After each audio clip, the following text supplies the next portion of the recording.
So, before discussing the very amendment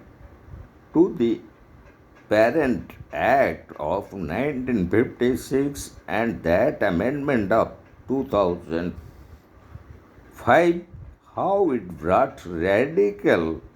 and substantial changes in the Parent Act,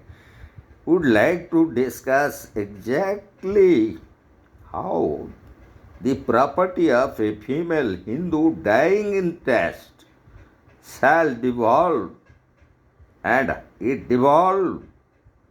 to the following: the sons or daughters, children of predeceased son or daughter, and the husband, and heirs of the husband, mother and father, heirs of the father, heirs of the mother, and all these according to the very rules of survivorship, rules of succession, and rules of preference. So it provides the rules of distribution of a female Hindu dying in test, and such among the order of succession as mentioned under the very section 15, as already we have discussed, and the very order of succession,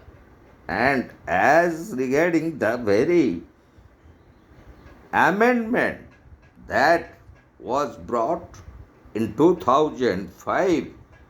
and under which a daughter, whether married or unmarried,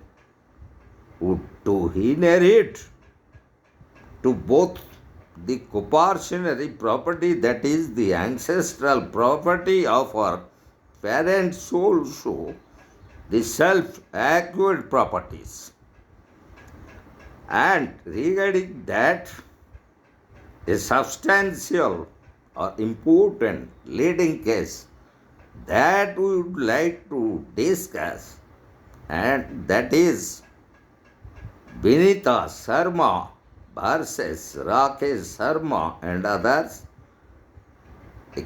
leading case of 2020, the judgment delivered by the Supreme Court, whereby it was held daughters have compulsory rights by birth, so also they have the rights to inherit property as of relating to will on self-acquired property, so also to sons and grandsons. And another important leading case where the Supreme Court delivered judgment, a case of 2011, and that was Revanisi Dapa versus Mallikarjun, where the Supreme Court held that children born out of voidable and void marriage are also entitled to inherit the self-acquired property or ancestral property of the parents. So, these are the substantial and radical changes made by the 2005 Act, Amendment Act, and also the respective decisions delivered by Supreme Court. And exactly the most important case relating to that amendment of 2005 is Vinita Sharma versus Rakesh Sharma and others, and that was a case of 2020. So, this all relating to The very concept of Hindu women's right to property or regarding the very property of a female Hindu dying in state and who are the heirs and how there will be devolution of property in the very order as provided under section 15 of the Parent Act and how the very rules of distribution is applied regarding the property of a female Hindu dying in test as provided under section 16. So, these are the substantial changes we found as under the Hindu Succession Act 1956, which brought revolutionary changes in the traditional or the classical Hindu law, and how the very amendment of 2005 made a substantial and radical change in favor of the daughters to inherit either the coparcenary or ancestral property or the self-acquired property of their parents. And regarding another question that is relating to the very general rule of succession, and that very general rule of succession as it was questioned under question number 2 of this present 15, out of these present 15 questions,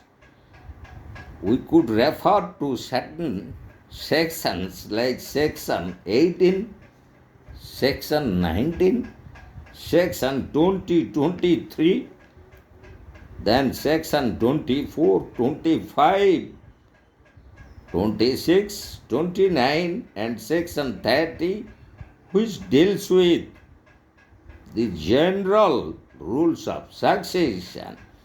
So, as per section 18, the heirs related to an intest by full blood shall be referred to heirs by half blood. And if the nature of relationship is the same in every other aspect. So, for example, in the very question of succession between the real sister and cousin sister, sister by full blood and brother by half blood, maternal uncle and by full blood and maternal uncle by half blood and uncle by full blood and uncle by half blood, all the farmers heirs will inherit the property of the person dying intest. So, these are the general rules of succession relating to section 18 as provided under the Parent Act, that is Hindu Succession Act 1956. So also, the very section 19 provided a distribution between two or more heirs of an intest on the principles of per capita and as tenants in common. And section 20 exactly provided the general rule of succession regarding a child in womb which will inherit if the child was conceived at the time of death of the intest and the child is born alive subsequently. And section 23 provided The female has right to claim partition of family dwelling house and right to reside in such a house. And section 24, it is regarding disqualifying some heirs such as the widow, and regarding that widow, if they or those widows they remarried on the date of succession opens, so certain other legal heirs are being disqualified for committing murder or abetting murder, so they would be disqualified to inherit the property of his or being disqualified under this section, section 25. So also, section 26, it regarding descendants of a convert and the children of such descendants are also disqualified to inherit. And so also, the very section 29, it relates to on the death of an intest, if there is no legal heirs, then the very property of that instant person dying without any heirs will go to the state or to the government, and only after fulfilling all obligations and liabilities of that person dying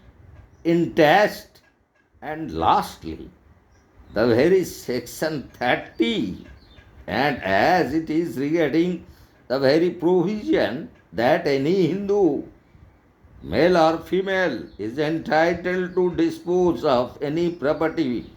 by will or other testamentary disposition, which is capable of being so disposed of by him or her. So, a Hindu is empowered to dispose of by will the undivided interest in the coparcenary property. And this interest of a third, and regarding that, as in our short note, we questioned about third, that is the very joint family in South India, and which is being governed by the Marvam Kattayam law in South India. So these are the questions which already we have discussed, and now we just gave certain hints regarding the very brief ideas how to find out the perfect and exact answer to these questions, which should be asked either in 3-year LLB or in 5-year LLB or in judicial examinations.